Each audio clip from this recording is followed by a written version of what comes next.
11 diaries written through the course of 11 years finally led to the death of these 11 people.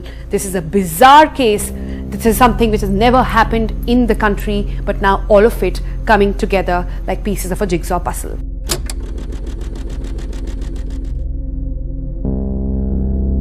The State Department has evacuated several American staffers from a consulate in China after they came down with a mysterious illness. We've now seen this type of attack in two places, Cuba and now China. Do U.S. officials believe these are linked and being done with malicious intent? Well, listen, you can't rule out that they are linked, given that you had the incidents in Cuba and now what's happening in China. Too much of a coincidence that this would just be something that was happening by accident. And so investigators haven't told us much about what they found.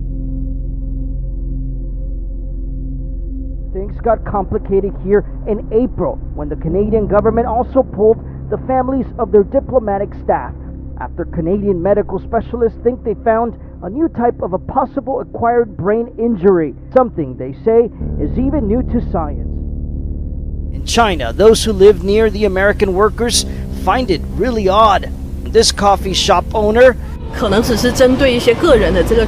it could be something to do with the person's conditions and wonders why anyone else didn't hear it. Their symptoms include headaches, hearing loss, and cognitive issues. They are similar to those experienced by American diplomats in Cuba in 2016.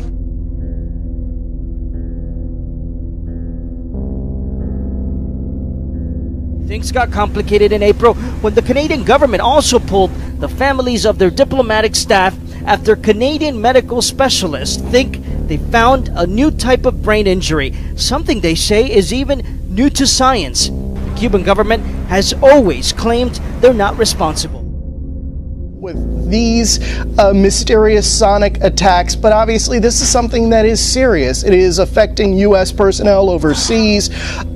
Could it be some sort of malicious attack? Who's behind it?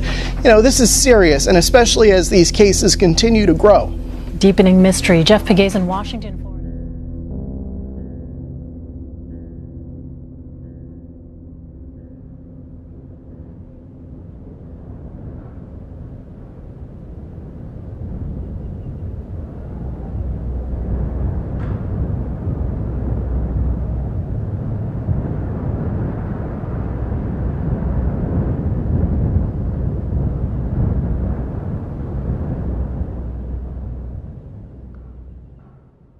Crews had shown up to that same facility earlier today for chlorine leak, but it is unclear what sickened the workers tonight.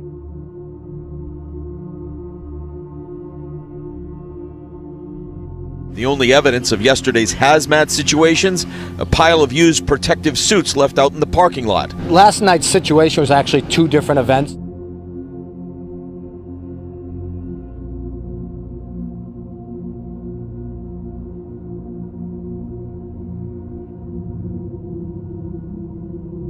The first incident occurring just after 3 p.m. Sunday. Chlorine was leaking from a valve in a closed room, a situation that could have been toxic. Chlorine's very dangerous. It was used in World War I as a gas to attack. It wasn't until close to 2:30 this morning that response teams finally wrapped up their investigation of the second incident, when at around 9 p.m. a second shift of employees felt sick. Close to 30 of them either transported or drove themselves to the hospital. In that second incident, according to the fire marshal's office, entry teams covered the entire building with a variety of meters and found no contaminants that would be hazardous.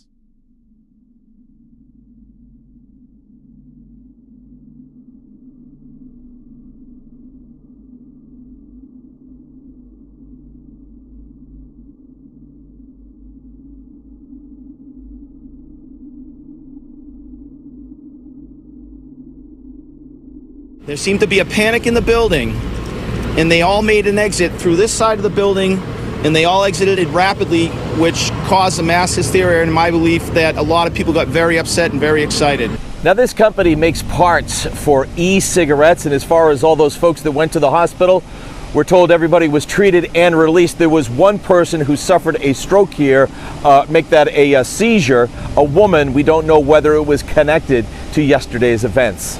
We're live in Salem this noon. Doug Meehan, WCVB.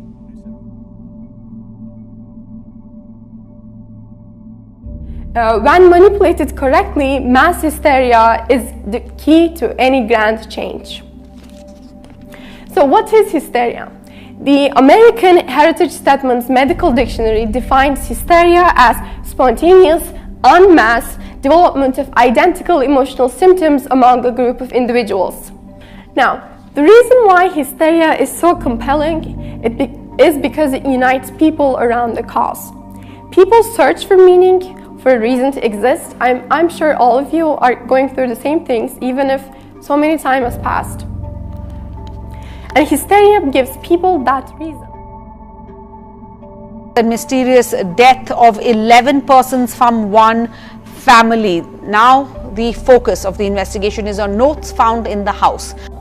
In a shocking incident, 11 members of family were found dead under mysterious circumstances in their home in Indian capital of New Delhi.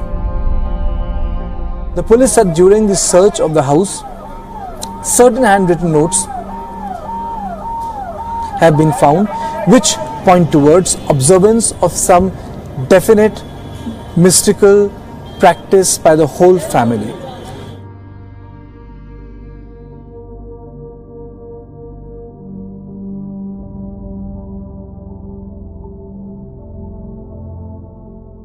These visuals put it simply once and for all how everything that was mentioned in the diary played out, and now there is concrete evidence that it was corroborated by everything seen in the CCTV footage. Now what you see on your screen right now is two women walking in with a stack of stools. Amongst them, this woman that you see is the elder daughter-in-law of the family.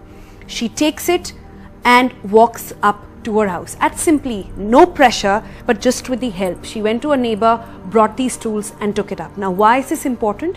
Because in the diary, the last noting of the diary, it is mentioned very clearly. This noting comes in on the 30th of June 2018. It says that there will be 5 stools picked up from sturdy stools picked up, and baby, he says, the 6th stool, that is the mystery, the baby who is the widowed sister, she will be standing on a red colored small stool, something again which has been corroborated by the police.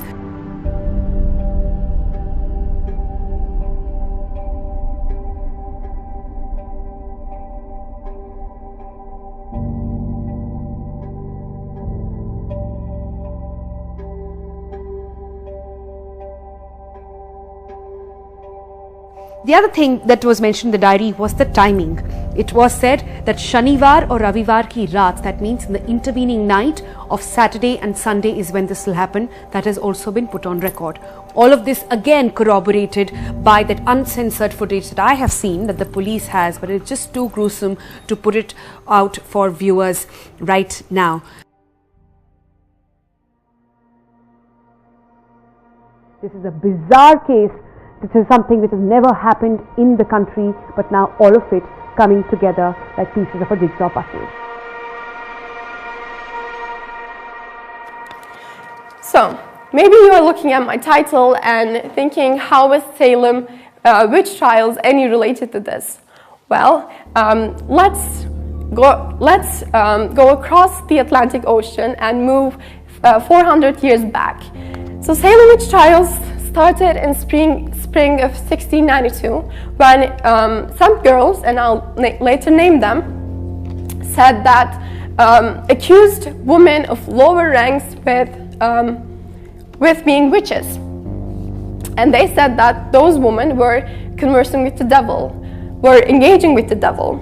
And fortunately, during the trials, records were kept. So we know everything that was said and we know everything that was thought.